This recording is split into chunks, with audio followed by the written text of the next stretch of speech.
Syafaat itu kira-kira kalau sekarang rekomendasi. Kalau rekomendasi dari Kapolda, teken, insya Allah urusan gampang selesai. Rekomendasi.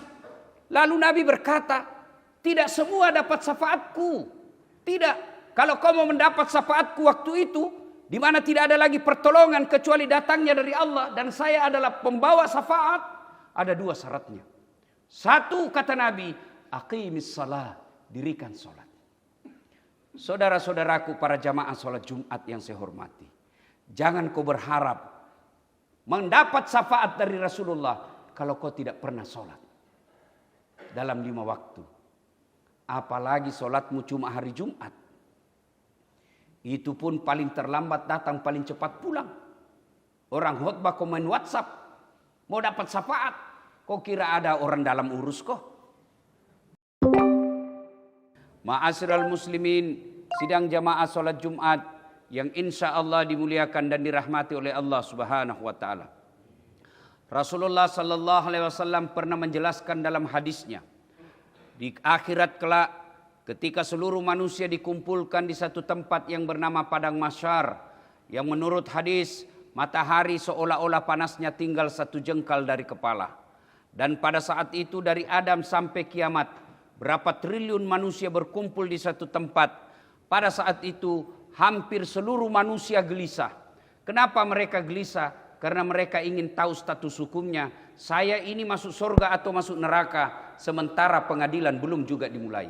Samalah kalau kita dinyatakan tersangka oleh polisi, tentu kita mau cepat adili saya. Kalau saya salah berapa tahun, kalau saya tidak salah nyatakan saya tidak salah.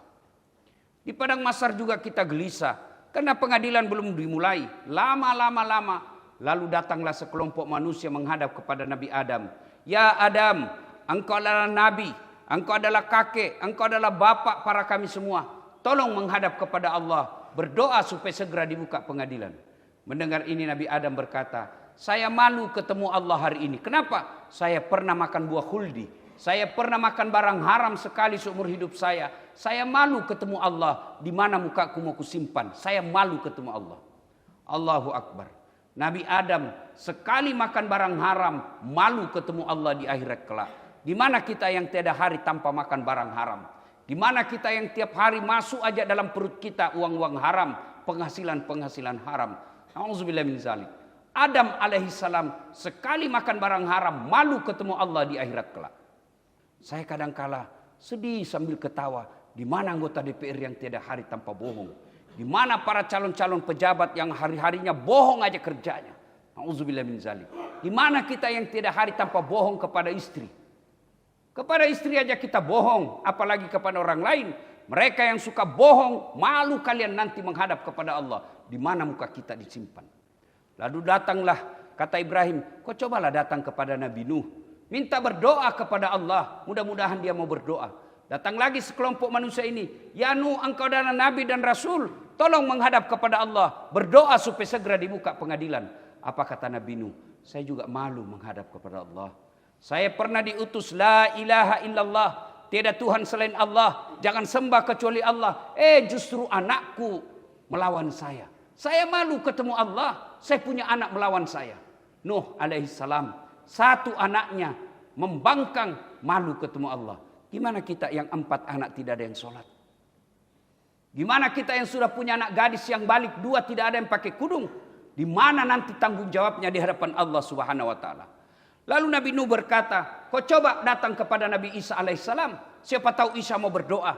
Datang lagi, ya Isa, engkau adalah pengajar cinta kasih. Tolong menghadap kepada Allah supaya segera dibuka pengadilan. Apa kata Nabi Isa? Saya juga malu menghadap kepada Allah. Kenapa? Saya pernah diutus la ilaha illallah. Jangan sembah kecuali Allah. Isa Rasulullah. Justru umatku dijadikan saya Tuhan, disembah-sembahnya.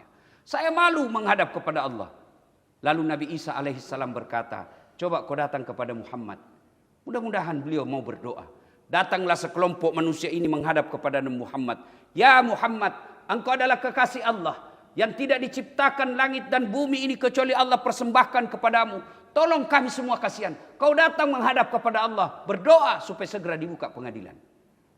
Mendengar ini, nabi-nabi seniornya tadi angkat tangan. Nabi Muhammad SAW tersenyum dan berkata, tenang sedulur-sedulur sekalian, tenang saudara-saudaraku, hari ini Allah kasih saya mukjizatku. Selain Al-Quran mukjizat saya, selain saya dilindungi oleh awan mukjizat saya, selain tanganku bisa mengeluarkan air ketika susah air adalah mukjizat saya. Hari ini tersisa mukjizatku satu. Apa? Allah kabulkan doaku di tempat ini. Di mana malaikat tidak ada didengar doanya, para nabi dan rasul tidak ada didengar doanya, Allah dengarkan doaku hari ini. Tenang, kau duduk di situ. Kalau bahasa kita, duduk di situ. Saya menghadap kepada Allah. Datanglah Nabi Muhammad SAW menghadap kepada Allah. Ya Allah, kami sadar banyak dosa dan kesalahan. Kami sadar banyak maksiat, tapi Engkau Maha Pengasih dan Maha Penyayang. Tolong ya Allah, bukalah pengadilan. Mendengar ini kedengaran suara dari arsy Allah. Ya Muhammad, kau bangkit dari sujudmu, aku kabulkan doamu. Lalu Allah perintahkan kepada malaikat, malaikat segera bentuk panitia, mulai pengadilan dimulai. Dimulailah pengadilan. Panggil satu demi satu. Siapa dulu Nabi panggil? Umatnya Rasulullah Muhammad SAW. Bayangkan kalau kita ngantri Pak, kita urutan ke-25 sebagai Nabi dan umatnya Rasulullah. Kita urusan ke-25 secara alfabet. Tapi karena cintanya Allah kepada Rasulullah Muhammad SAW, siapa dulu diadili? Bukan umatnya Nabi Adam. Bukan umatnya Nabi Ibrahim. Bukan umatnya Nabi Idris. Siapa dulu? Umatnya dulu Muhammad SAW. Mulailah kita dipanggil satu demi satu. Dan pada saat menunggu giliran untuk dipanggil, semua barang-barang yang pernah kita ambil secara tidak halal, mesin ketik di kantor, meja di kantor, kertas di kantor, gorden di kantor, AC di kantor, kau bawa pulang, itu nanti suruh pikul semua. Suruh pikul. Sambil menunggu pengadilan. Pada saat Nabi menceritakan ini, sahabat lalu bertanya, ya Rasulullah, luar biasa syafaatmu waktu itu. Syafaat itu kira-kira kalau sekarang rekomendasi. Kalau rekomendasi dari Kapolda, teken, insya Allah urusan gampang selesai. Rekomendasi. Lalu Nabi berkata, tidak semua dapat syafaatku. Tidak. Kalau kau mau mendapat syafaatku waktu itu, di mana tidak ada lagi pertolongan kecuali datangnya dari Allah, dan saya adalah pembawa syafaat, ada dua syaratnya. Satu, kata Nabi, aqimis salat, dirikan salat. Saudara-saudaraku para jamaah salat Jumat yang saya hormati, jangan kau berharap mendapat syafaat dari Rasulullah kalau kau tidak pernah salat dalam 5 waktu. Apalagi salatmu cuma hari Jumat. Itu pun paling terlambat datang, paling cepat pulang. Orang khutbah kau main WhatsApp, mau dapat syafaat, kau kira ada orang dalam urus kok. Dan coba lihat Pak, orang yang selalu terlambat itu, dia juga minggu lalu, dia juga minggu akan datang, dan begitu terus. Coba lihat mukanya Pak. Dan selalu dekat pintu, tempatnya tidak mau masuk. Itu sudah tanda-tanda kau jauh dari hidayah Allah. Tidakkah Nabi katakan kau datang lebih awal, kau duduk di depan. Tidak ada larangan dari Pak Jenderal, tidak boleh. Kalau bukan kombes tidak boleh baris depan. Tidak. Tapi setan berhasil menggodamu. Di luar saja, di luar. Masih bisa kau merokok-rokok. Sebentar kau masuk. Dan itu begitu terus. Dosa bertumpuk. Sementara sholatmu tidak pernah. Apa yang kau bawa menghadap kepada Allah? Saudaraku sebagai polisi, kalau kau tidak disenang sama Kapoldamu, ada harapan. Apa harapan? Kita tunggu Kapolda mutasi. Kamu ditugaskan suatu tempat yang tidak nyaman, di sana pun kau menderita, masih ada pilihanmu. Apa pilihanmu? Pensiun dini, selesai. Menderita di dunia masih ada pilihan. Tapi kalau kau masuk kubur, ada pilihanmu.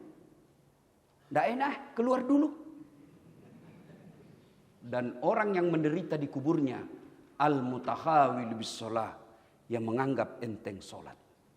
Saudara Bapak Ibu yang saya muliakan, kecil buat Allah kalian kasih sekolah, naik pangkat. Kecil buat Allah kasih kau jabatan. Allah cuma minta dekati saya. Seorang jenderal apabila memanggil ajudannya, ajudan, itu ajudan Pak, biar duduk langsung berdiri. Siap, perintah. Ada enggak kira-kira ajudan dipanggil? Ajudan, tunggu dulu jenderal. Ajudan sih, bapak enggak lihat saya sibuk. Wah, saya kira enggak ada ajudan yang berani seperti itu. Padahal Kapolda, Wakapolda ada pensiunnya, ada mutasinya. Tapi begitu takutnya anggota polisi kepada komandannya. Padahal bukan komandan inilah yang memberikan kita masa depan yang lebih pasti. Allah Subhanahu wa taala.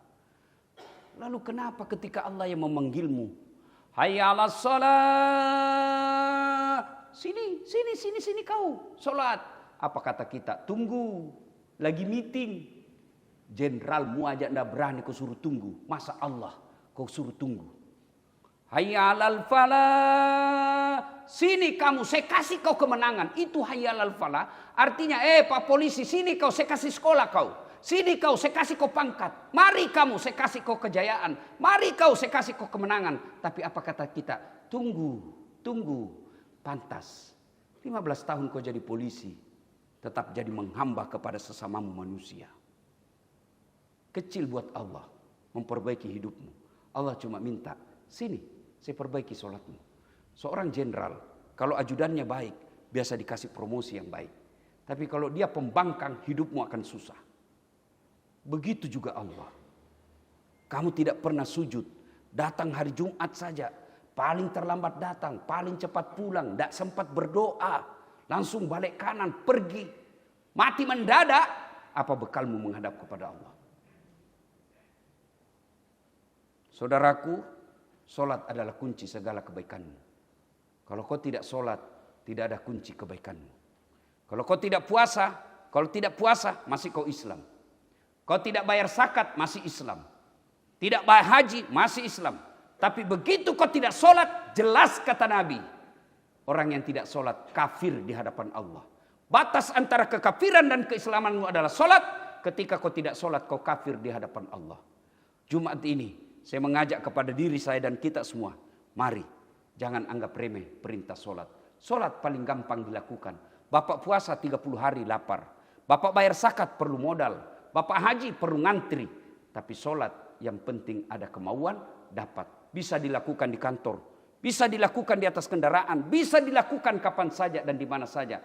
Yang penting ada niat melakukannya. Allah mudahkan. Yang kedua, jika ingin mendapat syafaat dari Rasulullah, perbanyak menyebut namaku, kata Nabi. Yaitu salawat kepada Rasulullah Muhammad SAW. Allah perintah solat, Allah tidak menunaikan solat. Allah perintah puasa, Allah tidak berpuasa. Allah perintah haji, Allah tidak menunaikan ibadah haji. Tapi ketika Allah perintah kita untuk solawat. Innallaha wa malaikatahu yusalluna ala nabi. Para malaikat, Allah dan para malaikatnya bersalawat kepada Rasulullah. Maka wahai orang-orang yang beriman, kata Allah, bersalawatlah kalian kepada Rasulullah dengan sebaik-baik salawat. Bapak-bapak tidak ada kegiatan. Barangkali di pos polisi, aman kendaraan tidak ada masalah. Bapak sambil duduk-duduk bersalawat kepada Nabi. Niatkan untuk memudahkan pekerjaan dan rezeki Bapak. Masa Allah tidak kabulkan? Perbanyak bersalawat. Karena salawat itulah wujud kecintaan kita kepada Nabi. Dan kalau cinta kepada Nabi, Allah mudahkan urusan kita. Kenapa? Saya kasih contoh sederhana. Saya bersahabat dengan Bapak. Ada anak saya nakal. Dia ganggu terus Bapak. Begitu saya wafat, datang anak saya minta tolong sama Bapak. Pak, tolong saya mau bayar. Bapak ingat ini anak kurang ajar. Tidak pernah dikasih tenang, saya sebagai tetangganya. Tidak mau dibantu. Datang istrinya. Tolong dia Pak. Jangan kau lihat dia. Ingat bapaknya. Oh iya, bapaknya teman saya. Akhirnya apa? Bapak menolong dia. Bukan karena lihat anaknya. Tapi mengenang jasa bapaknya. Kalau Allah lihat dosa-dosa kita, rasanya susah Allah kabulkan. Tapi karena kita menyebut nama orang yang dicintai Allah, akhirnya Allah mengabulkan doa-doa kita. Semoga ada manfaat. Lebih dan kurangnya mohon dimaafkan. Barakallahu li wa lakum wa iza'izil mu'minin. Innahu huwal ghafurur rahim.